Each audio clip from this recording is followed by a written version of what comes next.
perfect pare. Tuwang-tuwang na ibulalas ni Jomark nang makita ang ibinebentang second-hand SUV ng kanyang kumpareng si George. Ibinenta lang din sa akin yung SUV na yan last week. Murang-mura nga eh. Sabi kasi mag-a-abroad daw yung may-ari. Ay don't worry, hindi kita tutubuan ng malaki.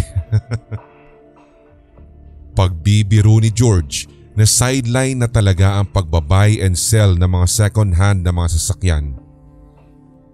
Kasamahan din ni Jomark si George sa pinapasukang lending company sa Makati. Pamilyado na si George sa edad na 32. Samantalang binata pa rin hanggang sa ngayon si Jomark na halos kaedad lang din ng kanyang kumpare. O siya, kukunin ko na. Maganda ang exterior, wala ni isang gasgas ang pintura, tsaka paborito ko pang kulay ang blue. Tamang-tama. Ni Jomark. Pwede ka na mag-asawa bro. Tingnan mo, 3 rows at may 10 seating capacity. Kahit 10 pa magiging anak mo ay kasyang-kasya dyan. Pang-aalas ka ni George sa kaibigan. Sa mahal nitong sasakyang binibenta mo, ubos na yung ipon ko. Tsaka siguradong 10 taong ipon na naman ito bago ako magkapamilya. Nang araw ding iyon ay naiuwi na ni Jomark ang sports utility vehicle na binili sa tulong na rin ng kumpare. Walang mapaglagyan ng kasiyahan ang binata. Pakiramdam niya ay sulit na sulit ang kanyang pagbili sa naturang sasakyan. Magaan din iyong dalhin at sa tingin niya ay hindi siya bibigyan nito ng kahit na anong problema. Sana maging swerte ka sa akin. Bulong ni Jomark sa kanyang bagong sasakyan habang buong ingat na pinagmamasdan ito sa kanyang garahe. Oras na naman na.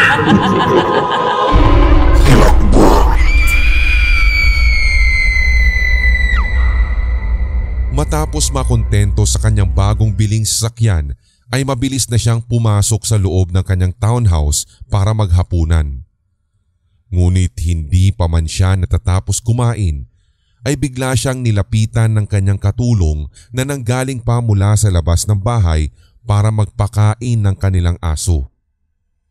Sir, bakit hindi ninyo niyaya yung kasama ninyong pumasok at kumain dito sa loob? May pagtataka nitong tanong. Kasama? Wala akong kasama no. Ako lang ang mag-isa. Medyo iritadong sagot sa pag-aakalang niloloko lamang siya ng kanyang kasambahay na si Juliet. Seryosong sabi ng babae sa amo. Sino po yung babaeng nandun sa loob ng bago niyang sasakyan? May kasama pa nga hong bata at magkayakap sila oh.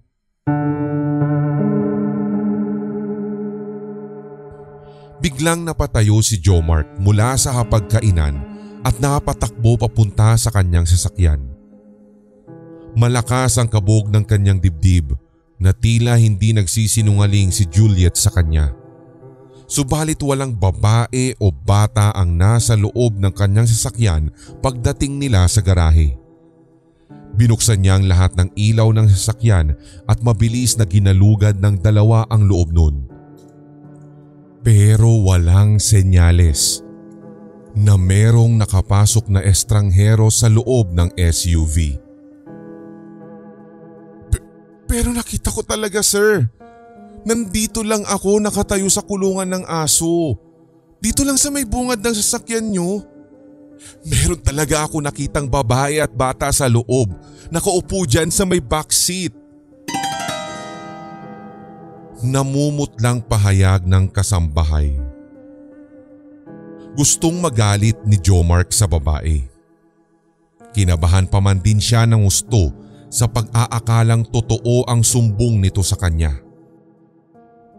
Alam mo Juliet, yan ang napapala mo sa kakapanood ng mga horror na telenovela sa TV.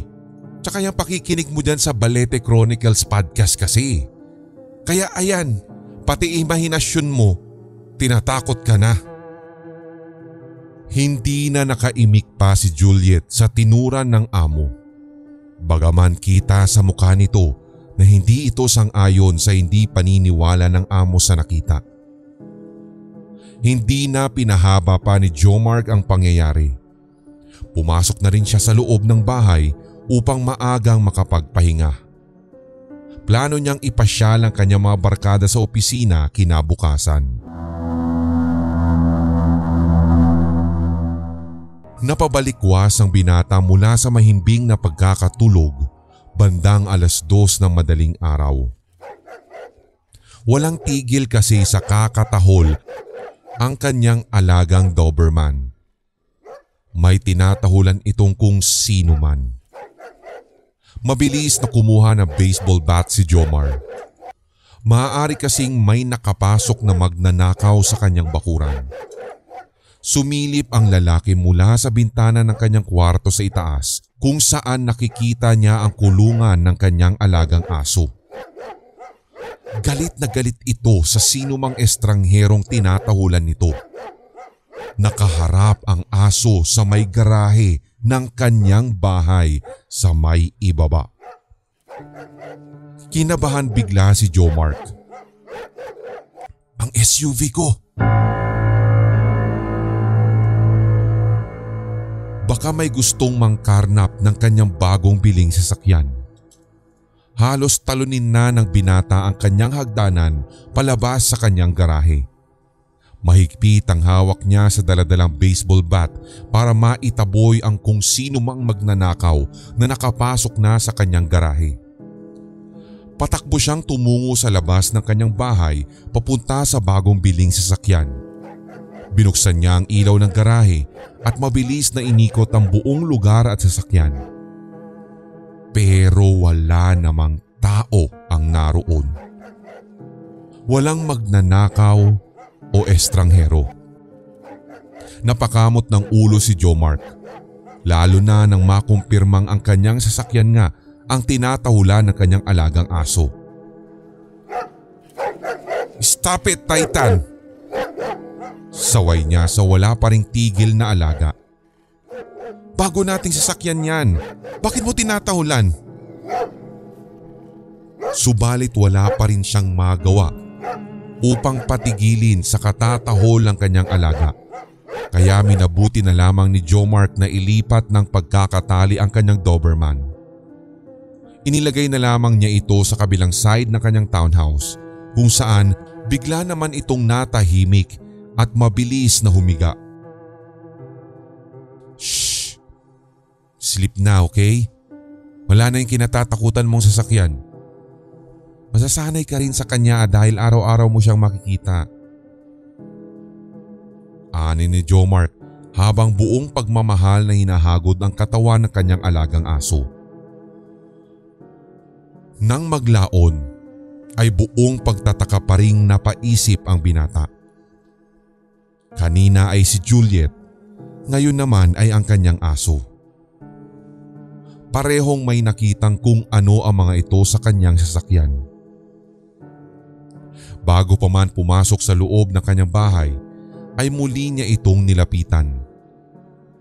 Tahimik naman ang loob ng kanyang sasakyan at tila wala namang kakaiba dito. Medyo tinted ang salamin nun kaya kinailangan ni Jomark na idikit ang kanyang muka sa bintana ng sasakyan sa gawin ng second row at madiing sinipat ang loob. Nang biglang may batang lalaki ang kumalabog din sa may bintanang sinisilipan ni Jomark mula sa loob ng sasakyan. Kung kaya't, "Ah!" Napasigaw sa gulat si Jomark at napaatras. Nangilabot ang binata.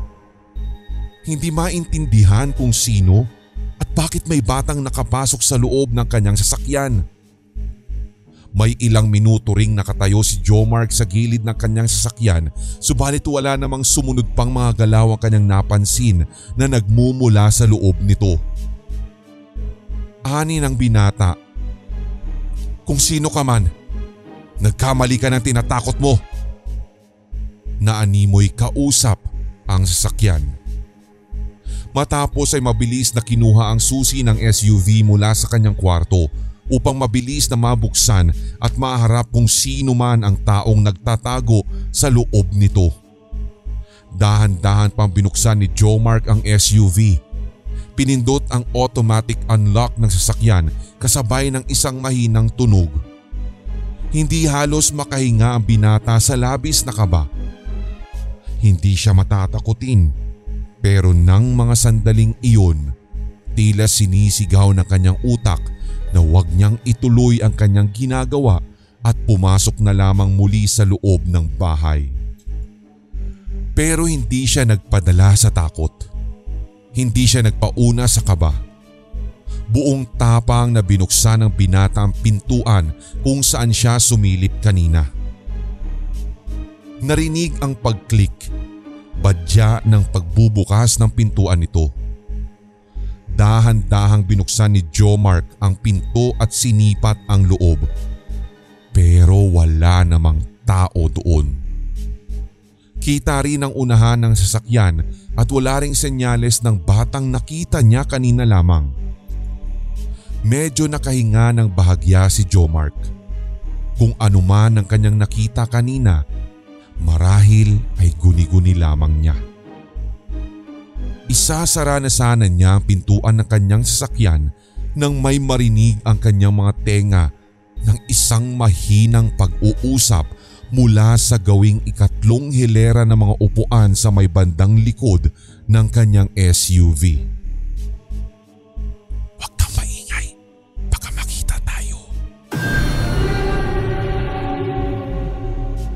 Malinaw na boses iyon ng isang babae. Otomatikong rumehistro sa pandinig ng binata. "Sino yan? Bakit kayo nandito sa sasakyan ko?" Singhal ng binata sa pag-aakalang may mga tao ngang nagtatago sa likuran nito. Mabilis siyang sumampa sa loob at dumukwang sa ikatlong hilera ng mga upuan sa may likod ng sasakyan. Pero laking gulat ni Jomark na walang tao siyang nakita sa likod. Sinipat din niya ang sahig at ang mga ilalim ng mga upuan pero wala pa rin siyang makitang tao na panggagalingan ng anumang tinig. "Minamaligno yata ako," ang tanging pumasok sa isip ng binata. Papalabas na sana siya ng sasakyan nang biglang may yumakap sa likuran ng kanyang leeg mula sa likod ng kanyang SUV. Kung kaya't napasigaw si Jomark sabay sabing, "Bitiwan mo ko!" Pero pahigpit ng pahigpit pa rin ang kapit ng mga brasong pumulupot sa kanyang leeg. Tinangka ng binata na manlaban pero kakaiba ang lakas na kanyang kinakalaban. Nakita rin niya mula sa rearview mirror ng SUV kung sino ang sumugod sa kanya. Isa itong babae. Nakasuot ito ng punit-punit na damit. Magulo ang mahahabang buhok at hindi makita ang muka. Sa tabi nito ay isang batang lalaking may edad 7 na nakatingin din sa salamin at nakatitig lamang kay Jomark. Maiitim ang mga mata at labi nito. At ang kapansin-pansin ay biyak ang noo ng bata kaya kitang-kita ang laman nito sa loob. Halos maputulan na ng hininga si Jomark mula sa higpit ng pagkakasakal sa kanya ng babae. Unti-unti namang bumaba ng pabaliktad ang muka ng bata sa harapan ng muka ng binata. Ilang pulgada lamang ang layo nito sa kanyang muka. Bilog na bilog ang mapupula nitong mga mata. Tumutulo ang dugo mula sa biyak nitong ulo. "Sir!" sigaw ni Juliet. Nagising pala ang kasambahay at mabilis na tinungo nito ang amo sa may garahe. "Sir, ano pong nangyayari sa inyo? Bakit mo sinasakal yung sarili mo?" "Tulong! Tulong, sinasakal ako!" Sadali! Diyos ko! Ano ka babalaghan ito? Mabilis siyang nahila ni Juliet papalabas ng sasakyan. Doon naman nakaramdam ng maluwag na paghinga si Jomark. Hapong-hapo ang binata na tila naubos ang kanyang lakas.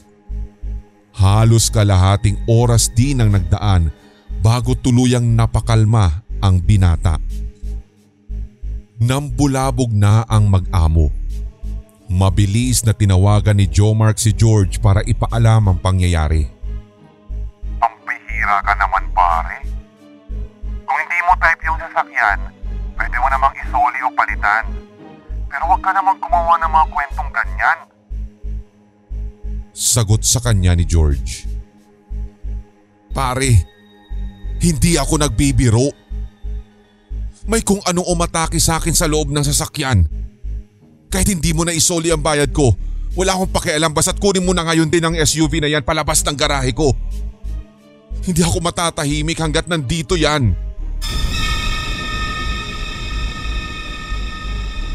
Nasa boses pa rin ni Jomark ang panik na siya namang ikinabahala ng kaibigan.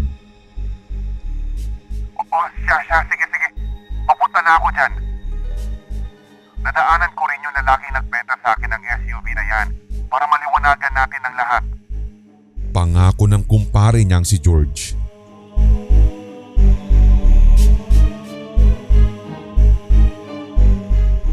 Halos 6:00 na ng umaga nang dumating si George sa townhouse ni Jomark. Kasama nito ang naturang lalaki na pinagmula ng SUV.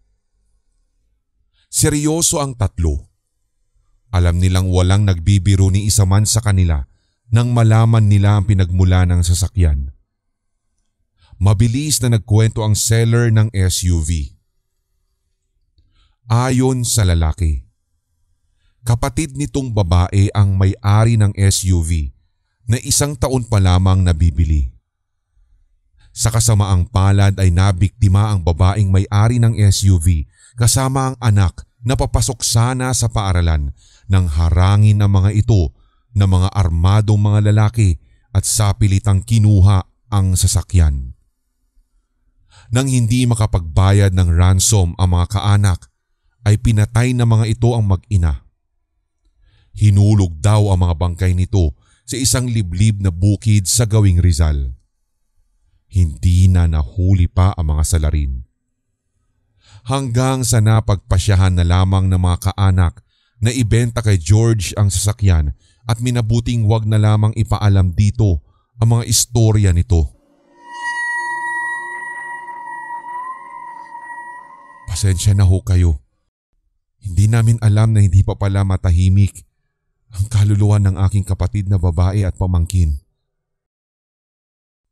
Malungkot na pahayag ng lalaki. Hindi nagtagal ay kinuha na ni George ang sasakyan. Ibabalik na lamang di umano ng kanyang kumpare ang kanyang ibinayad. Doon na lamang nakahinga ng maluwag si Jomark.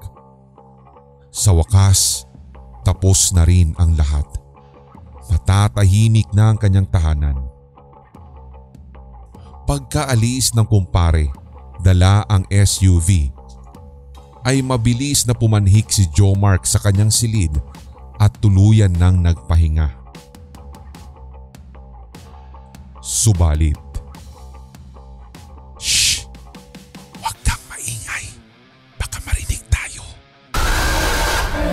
Sabi ng boses ng isang babae.